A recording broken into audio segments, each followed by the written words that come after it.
Da fällt mir das da von den Toten Hosen oder erst ein Mann fühlt sich erst dann als Mann, wenn er es dir besorgen kann.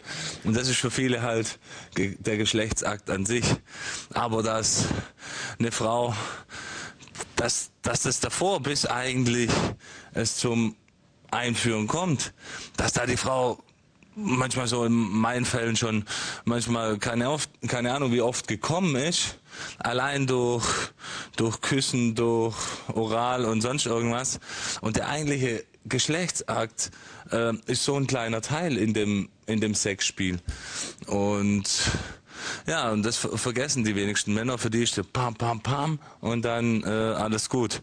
Aber dass eine Frau im Schnitt 27 Minuten, 27 oder 17, bis zum Höhepunkt braucht, beim normalen Geschlechtsverkehr, ohne Vorspiel, ohne alles.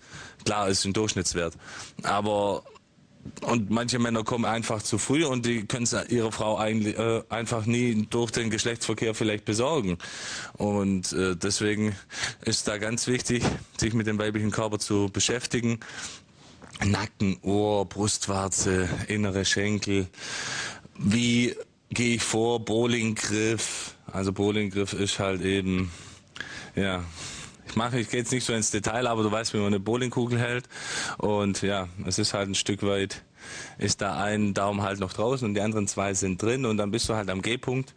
Und dann ja, du musst halt wissen, wie du vorgehst. Das ist wie wenn du in deiner Arbeit als Kfz-Mechaniker musst du auch wissen. Du brauchst den 14er Schlüssel, um die Schraube zu öffnen. Und so musst du es halt bei einer Frau auch wissen. Und da haben viele Männer noch Nachholbedarf. Aber ja, ein guter Liebhaber muss nicht immer nur Pam, Pam, Pam. Der muss halt auch wissen, wo sind die richtigen Stellen der Frau.